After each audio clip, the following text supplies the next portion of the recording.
Water, when unmanipulated, is to find its level, so whether you look at a cup of water, a bathtub, a swimming pool, a lake, or the ocean, it's flat. Of course, natural motion is not considered and doesn't equal a curve. We have 0 authentic pictures of the Earth and they're all composites, and NASA even admits that they Photoshop Earth images. It is Photoshopped, but it's has to be. On numerous occasions, NASA admits that we can't go beyond low Earth orbit, which is between 99 miles and 1,200 miles away. The interesting thing is that the moon is said to be 238,000 miles away, which is a difference of 236,800 miles.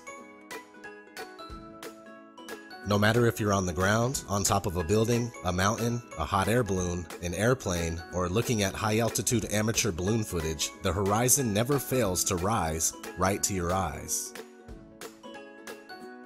Whether you are looking at Toronto's skyline from Niagara on the lake, 31 miles away, Chicago's skyline from Union Pier, 43 miles away, or even Oahu from Kauai, which is up to 108 miles away from center to center, or 73 miles away from the closest points. You will not see any curvature where it's supposed to be. According to the Pythagorean theorem, which states that the curvature of the Earth is 8 inches per mile squared, Oahu should not be visible whatsoever, but you can see the whole thing. In 1887, Albert Michelson and Edward Morley conducted what's known as the Michelson-Morley experiment. This experiment was attempting to prove the speculated motion of the Earth around the Sun, and when it failed, Albert Einstein was forced to form the theory of relativity to overcome this problem. In fact, anytime mainstream science is faced with undesirable results, they create a workaround, which isn't real science at all. The Sun is claimed to be 93 million miles away, with a radius of over 400,000 miles, but can easily be proven to be much closer and smaller by tracing the crepuscular rays back to its origin in the sky. If the Sun were indeed 93 million miles away, it would simply be impossible to have angled sun rays, as they should all consistently come in straight.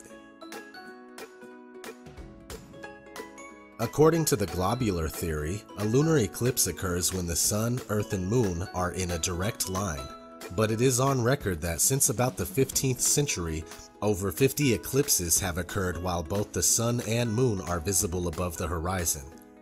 F.H. Cook, The Terrestrial Plane.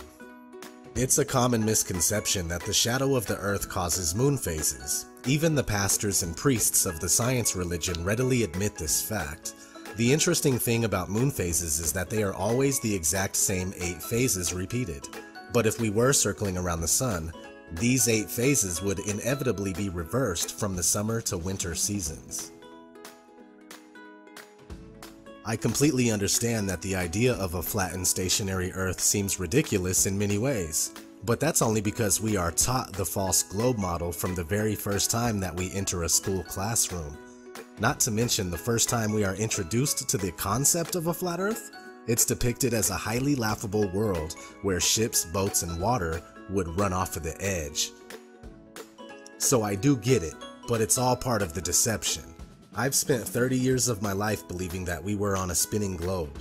It wasn't until I unbiasedly and scientifically investigated the flat Earth claims that I started to realize that there is more to this theory than I originally gave it credit for. Now, after almost 2 years of research, I'm certain that the Earth is flat.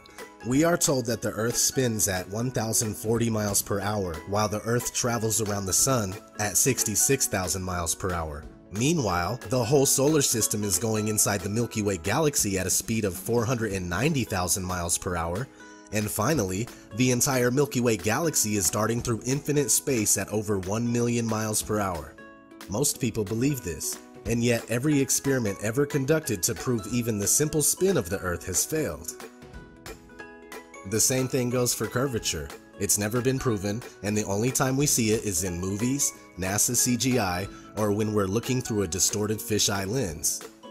With all that said, please continue to research critically and don't be afraid to ask reasonable questions and speak out.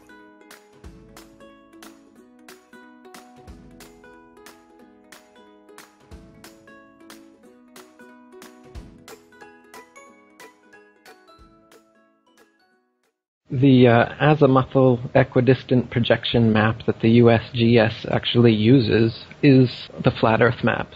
The UN logo is another example of it. The UN logo is actually a flat Earth map, divided into 33 Masonic sections, by the way. But you can just type in flat Earth map on Google. It's a disc shape. The North Pole is in the center. All the continents go out from there. And Antarctica, instead of being a ice continent on the bottom of the globe, it actually surrounds us 360 degrees. And how far that ice goes outwards is unknown at this point. So it's a cover-up. That's what the Antarctic Treaty is all about. That's why you can't independently explore Antarctica. And when people like Jarl Anderhoy try to go down there, they get turned away at gunpoint and put in prison. So there's a big cover-up there in Antarctica as well. I don't know how far the ice goes, whether there's an edge, a barrier, a dome, or infinite plane. But what we do know is that the Earth and the water is completely flat, for as far as we can see and as far as we've measured. And the horizon is completely flat, as far up as we go. All amateur rockets and all amateur balloons sent up over 20 miles, as high as they can go. The horizon is flat all the way around, and it rises to the camera all the way up. It rises to the level of the camera. Now, this is totally impossible on a ball. No matter how big the ball was, as you rise up, you have to look down to see the curvature. Look down to see the horizon. But what actually happens if you go up in a hot air balloon, the horizon rises right on up with you, the whole way up. Just keeps on coming up at eye level, as high as you're going to go. And that's just impossible on a ball. If you think about it, if you're on a ball and you were in a hot air balloon or an airplane, you should not be able to see out your window, straight out your window, the horizon. You should have to look down, further and further down, the higher you ascend, to be able to see that horizon. But you'll never look down to the horizon on the Earth. It will always rise up to your level.